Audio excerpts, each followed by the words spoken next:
Ya, kita akan masuk pada bagian yang selanjutnya, yaitu tentang insomnia. Kita sudah diskusi tentang gangguan mental organik, yaitu delirium dan demensia.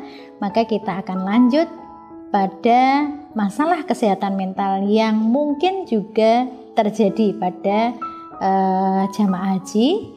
Yang paling kita akan diskusikan pada berikutnya adalah 4 ya, insomnia, ansietas, depresi, dan psikotik. Yang pertama adalah insomnia, ya, satu masalah kesehatan mental yang juga sering terjadi pada lansia, termasuk lansia yang sedang menjalankan jamaah haji. Walaupun pada bukan lansia juga bisa terjadi, ya.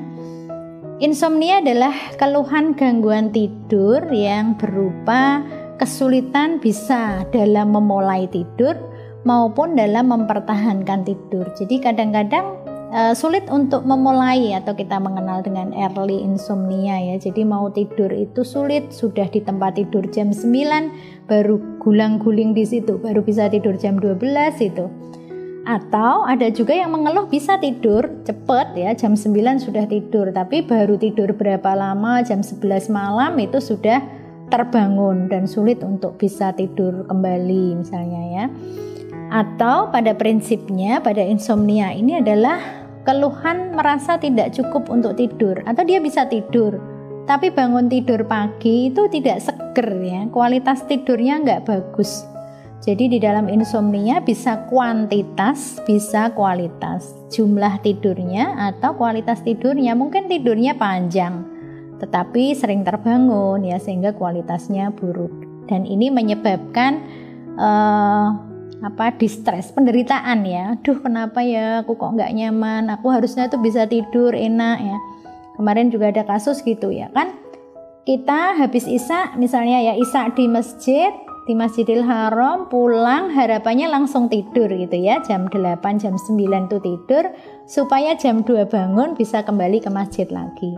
Nah problemnya adalah ketika jam 9 pulang dari masjid itu nggak bisa tidur-tidur ya, baru mau tidur jam 1 malam, jam 2 sudah pengen bangun ke masjid lagi ya, sehingga akhirnya semakin nggak nyaman ya, semakin bingung, kok aku nggak bisa tidur ya, kenapa ya, padahal aku pengen tidurnya itu gampang, terus bangunnya gampang, ibadahnya nyaman gitu, tapi karena nggak bisa akhirnya menjadi distress, menjadi merasa menderita gitu ya, dan itu akan menjadi sumber dari masalah kesehatan mental gitu. Nah sekali lagi memang tidak masalah tidur itu tidak sama dari sisi kebutuhan masing-masing orang. Ada orang dengan long sleeper, ada orang dengan short sleeper gitu ya. Kalau orang dengan short sleeper itu kadang tidur 4-5 jam ada udah enak, udah seger. Tapi ada yang tidurnya tuh sampai 9 jam, 10 jam sehari ya. Nah itu memang tidak bisa semata-mata dengan dijadikan acuan ya tentang lama tidur. Memang sangat individual, tapi paling tidak kita berharap kualitas itu bisa kita nilai ya. Nah kita tahu bahwa tidur ini kan kebutuhannya menjadi berkurang seiring bertambahnya usia gitu. Jadi semakin tua pada lansia itu memang terjadi penurunan kebutuhan tidur ya, semakin tambah usia. Ya dulu waktu kita usia muda 10 tahun, 20 tahun tuh masih banyak tidurnya ya. Tapi kalau sudah masuk ke usia lansia itu bisa kebutuhan tidur itu bisa berkurang 50%. Jadi kalau waktu kecil kita butuh 10 jam, lansia bisa tidur 5 jam itu udah bagus banget gitu. Nah ini yang harus kita juga mengedukasikan ya. Kadang-kadang ada lansia yang merasa nggak puas, kok saya tidur cuma 5 jam. Akhirnya dia menjadi gelisah ya dengan itu. Padahal sebenarnya nggak masalah asal itu berkualitas. Nah banyak penyebab ya. Memang gangguan jiwa itu apapun jenisnya itu kan tidak ada yang faktor tunggal, multifaktor. Faktornya cukup banyak. Sehingga kita nggak bisa, kenapa sih itu begitu kok saya enggak. Sama-sama punya penyakit yang sama, umur yang sama, berangkat haji yang sama, kok dia begitu saya enggak misalnya. itu nggak bisa sama persis. Kenapa? Karena memang multifaktor, ada faktor internal, ada faktor eksternal gitu ya. Ada faktor yang kita bawa sebagai faktor predisposisi, nah ada faktor-faktor pencetus dari lingkungan. Nah, kalau kita bicara tentang jamaah haji, tentu di sini berlaku kalau misalnya dengan dibanding di Indonesia misalnya ya, secara faktor medik, psikiatrik, obat, macam-macam ini sama. Nah, kan berbeda adalah di faktor stresor lingkungan. Jadi ketika dia ada di Indonesia, dia ada di lingkungan rumahnya, dia ada bersama keluarganya ya. Dia makan makanan yang biasa dia makan, adaptasinya bagus gitu. Tetapi ketika dia ada di Mekah, di Madinah, maka lingkungan ini menjadi sangat berbeda. Nah, dalam hal inilah bisa jadi menjadi faktor ya, salah satu faktor yang memicu munculnya masalah-masalah psikiatri, salah satunya adalah pada insomnia ini. Nah, sehingga mungkin kita sebagai petugas kesehatan haji juga perlu nih bagaimana membuat para lansia bisa lebih baik dalam beradaptasi dengan lingkungan ya, sehingga tetap nyaman walaupun ada di sana dengan segala sesuatu yang berbeda ketika dia ada di tanah air. Ketika mereka rileks, nyaman, senang hatinya gitu ya, maka mereka lebih mudah untuk beradaptasi dengan lingkungan yang ada di sana. Makanya ini penting ketika mau berangkat itu ya, memberikan sugesti positif. Kadang-kadang aku doyan nggak ya makanan di sana. Nah, kalau kemudian kita ajarkan untuk berpikir positif, di sana nyaman, bisa maem enak, maka insya Allah ya, beberapa kemarin juga ketemu beberapa lansia itu dia heran sendiri, saya tuh kalau di tanah air tuh maemnya susah, kalau mau maem apa-apa nggak cocok, di sini maem kayak gini kok ya kan, makannya pakai kotak gitu, sayurnya itu aja, lauknya itu cuma muter dari itu gitu ya. Tapi alhamdulillah saya bisa maem paling nggak setengah porsi nasi itu bisa habis. Nah, itu kan kuncinya pada hatinya bahagia menjadi tamu Allah, dan dia bisa menjadikan stresor lingkungan itu menjadi lebih ringan. Nah, ini yang mungkin juga menjadi tugas kita ya sebagai petugas kesehatan haji, supaya bisa membuat mereka lebih nyaman, tenang, dan bisa beradaptasi secara baik. Nah, kemudian pilihan obat ya. Jadi tidak selalu kondisi insomnia ini membutuhkan obat. Kita selalu berpikir ada farmakoterapi, ada non farmakoterapi.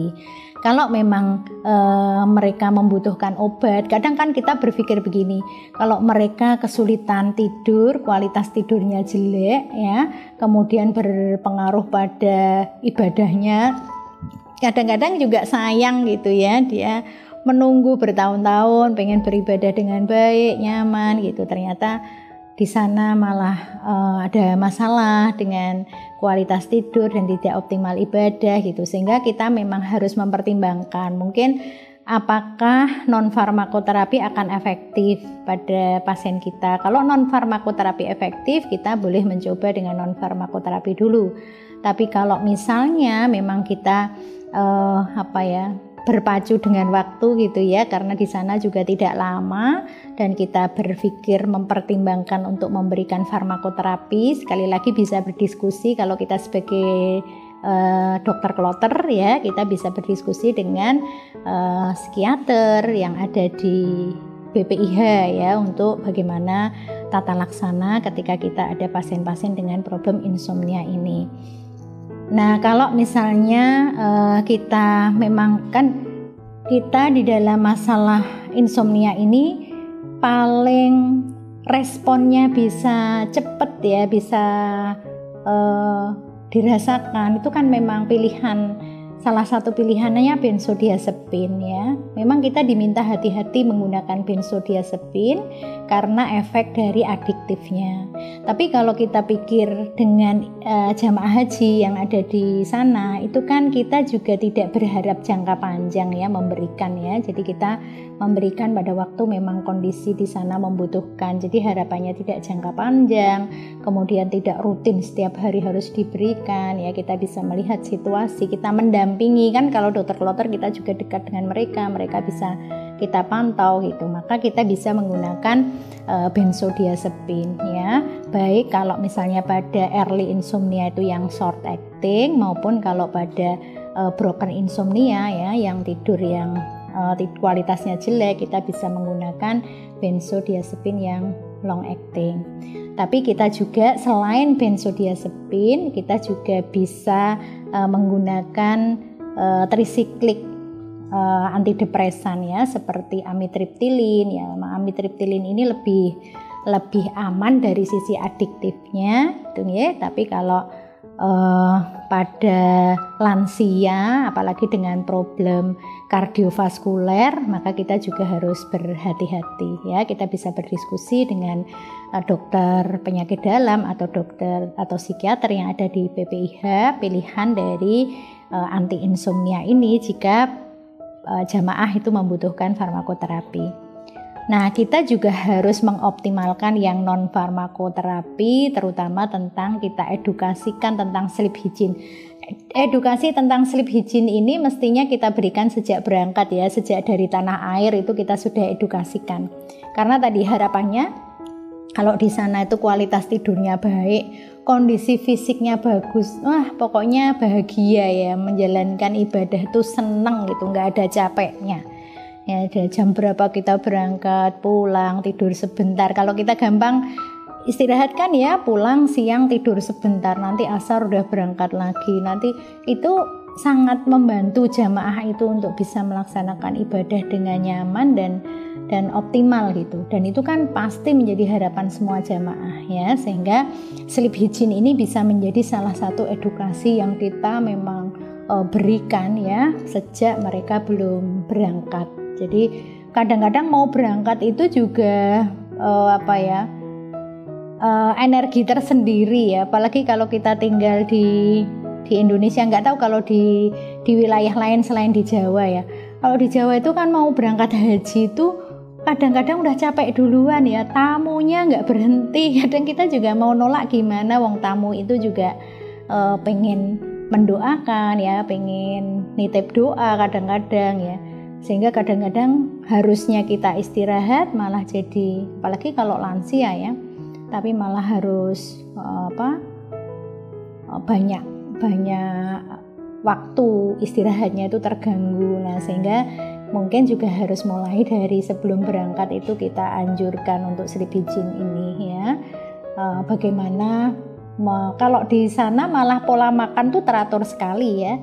Pagi itu biasanya sarapannya roti ya, walaupun lansia kadang itu nggak terbiasa makan roti, tapi untungnya ternyata di sana juga kaki limanya banyak ya. Di depan hotel tuh ada orang-orang Indonesia yang pada jualan, ada burjo, ada macam-macam ya, nasi itu, sehingga biasanya para lansia itu kalau pagi bisa mendapatkan maam yang di sana, kemudian siang akan dapat makan lagi, sore akan dapat maam lagi. Jadi makannya justru teratur kalau di sana, sehingga nggak maam di tengah malam itu malah enggak, karena takutnya malah mengganggu kualitas tidur.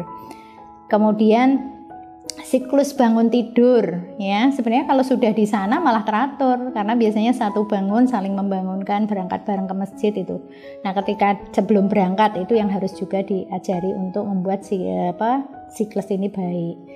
Diusahakan tidak tidur siang yang terlalu panjang, karena ini pada hygiene tidur nanti khawatirnya malah mengganggu kualitas tidur di malam hari. Kemudian rutinitas khusus sebelum tidur itu misalnya ya latihan nafas, relaksasi. Ada orang-orang tertentu ya kalau mau tidur itu nyetel tilawah gitu ya, atau murojaah, juz-juz yang dia hafal gitu, atau musik ya, musik-musik lembut atau musik relaksasi. Jadi ada misalnya kita tuh mau tidur tuh ada rutinitas gitu ya, wudhu dulu ya, kemudian nyetel tilawah sambil dikiran akhirnya tertidur, atau ada yang sholat dulu 2 rakaat. Jadi ada rutinitas yang menyiapkan diri kita bahwa saya itu mau tidur. Itu ternyata juga akan membantu kita untuk melewati atau masuk proses tidur itu dengan lebih nyaman. Lingkungan tidur yang nyaman, jadi jadikan tempat tidur itu sebagai benar-benar tempat untuk tidur. Memang kalau di sana agak tidak mudah ya, karena rumahnya hanya kamar itu. Ini bisa terjadi kalau di rumah kita, karena makan di ruang makan, tidur di kamar tidur gitu ya. Kalau di sana ya memang semuanya ada di kamar itu. Tapi paling tidak ketika mau tidur dibereskan, kita juga punya adab-adab tidur ya, dibersihkan, dikebyuk ya, disingkirkan godaan setannya gitu ya dengan kita doa dan sebagainya, sehingga kita masuk tempat tidur itu merasakan nyaman, bersih ya. Kemudian olahraga rutin. Nah, ini juga bisa kalau kemarin itu ya ada satu puskesmas itu. Nah, kita kan mungkin juga dokter puskesmas ya. Itu sebelum berangkat haji, jamaah itu kan yang di wilayahnya kan sudah terdata ya. Jadi sudah ada senam bersama rutin setiap Jumat ya, khusus untuk calon jamaah haji itu sejak setahun sebelumnya sudah terorganisir dengan baik, sehingga edukasi sleep hygiene dan sebagainya juga bisa di situ. Nah, tinggal diteruskan nanti ketika dengan dokter kloter ketika sudah berangkat. Nah, itu adalah tentang insomnia. Jadi sekali lagi bukan sesuatu yang berbeda dengan ketika kita mendiskusikan insomnia ini dulu di blog kedokteran jiwa. Ya, sekali lagi sama kriteria diagnosisnya, sama tata laksananya. Yang berbeda adalah faktor yang menjadi atau kondisi ya yang mempengaruhi adanya insomnia ini. Dalam hal ini adalah pada jamaah haji ya. Jadi kita mengingat kembali apa itu insomnia dan faktor-faktor yang bisa menjadi pemicu jamaah haji ini untuk mengalami masalah insomnia. Nah, harapannya nanti kita bisa mendampingi dari awal sampai akhir ya. Ketika belum ada masalah gangguan tidur, kita bisa menjaga mereka tidak mengalami masalah gangguan tidur, dan ketika memang ada yang mengalami gangguan tidur, kita bisa memberikan tata laksana yang sesuai. Itu tentang insomnia ya. Kita akan masuk pada bagian yang selanjutnya setelah insomnia ya. Jadi 4 bagian ini memang kita tidak terlalu panjang ya diskusi seperti pada masalah GMO tadi.